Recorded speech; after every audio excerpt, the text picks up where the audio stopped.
A mother is serving dinner and calls her children to the table. 12-year-old Leah yells at her mother, "I don't want to eat that. I hate your food. It's disgusting." Leah's mother is hurt. These are the words that her ex used to tell her. Her pain then turns into yelling back at her daughter, and it becomes a power struggle. Unfortunately, this is a common scene in many homes, especially in single-parent homes. The children witness many mistakes that the parents did in how they treated each other. In the process, the children lost respect for them. Some children had to take the role of an adult in the family while the parents struggle with the events of the aftermath leading to their separation. The child then begins to treat the parent as a child and demands respect from them.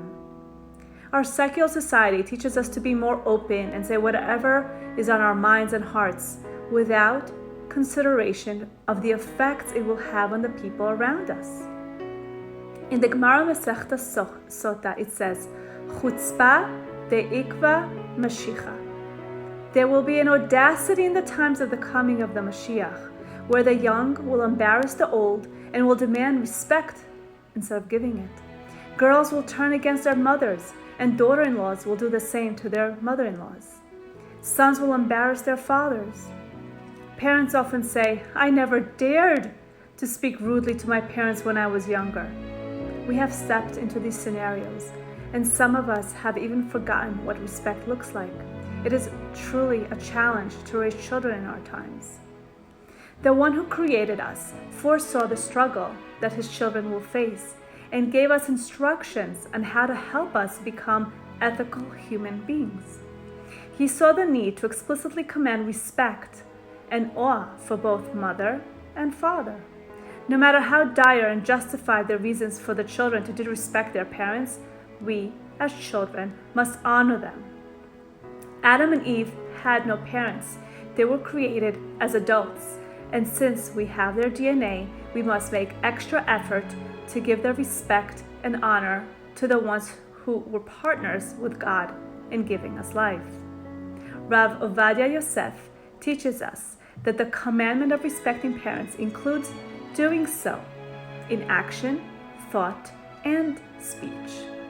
Types of respectful actions include serving parents food and drink, and as they get older, help them if needed with dressing, helping them come and go, give them medicine, clean their home, and cook for them. If a mother cannot support herself, then the son must support her financially.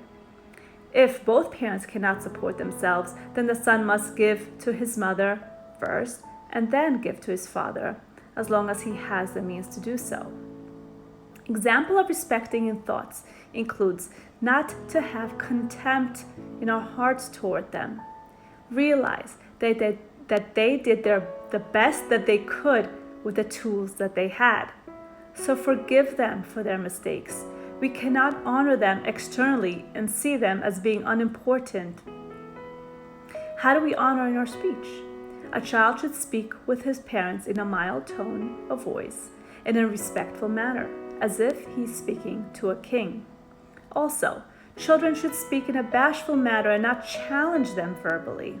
Even if they're wrong, we must speak in a calm manner to our parents. Children cannot call their parents by their names, even if it's cute when a young child does so.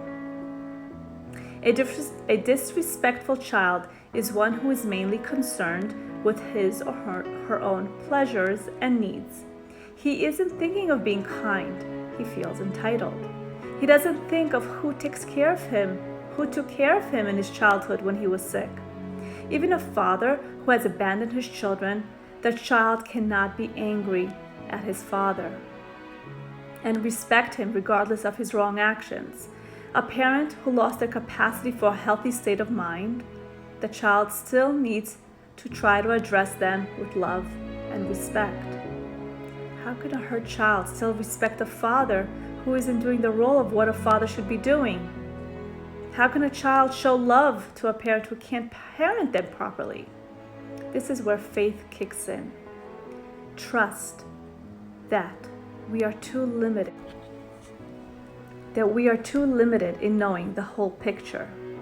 Although respecting parents is crucial, the Shulchan Aruch says that a parent cannot forcefully enforce respect upon them, so that the children don't stumble even more with increased disrespect or even hate.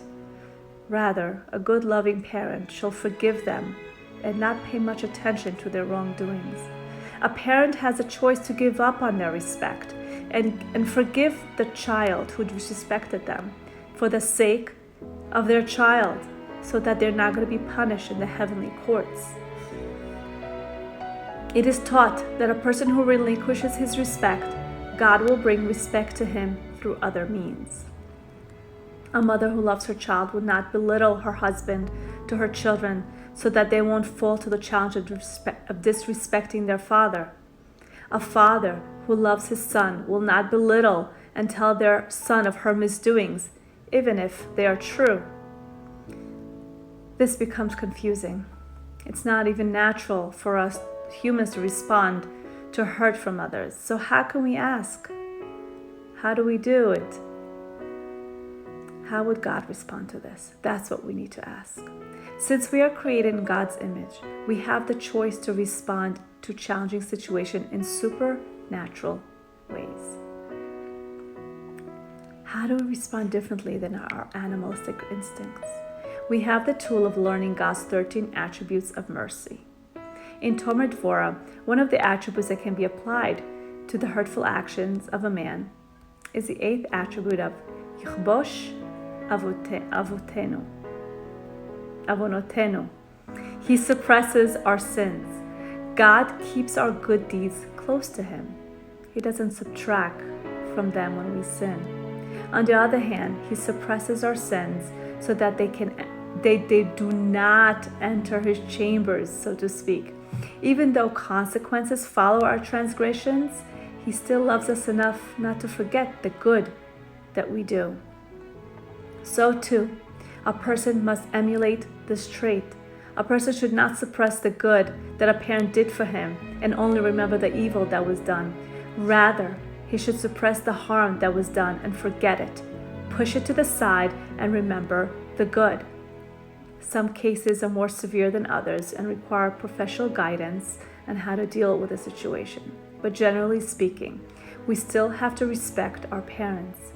And on the other side of the coin, a parent can dismiss the need for respect from their children. These are done so we can bring back love into our hearts for the most closest people in our lives. We aren't angels.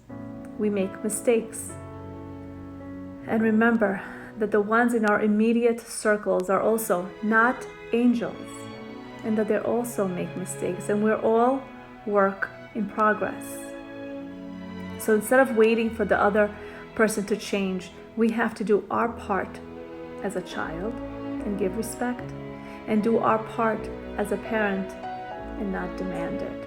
We can teach it, but not force it.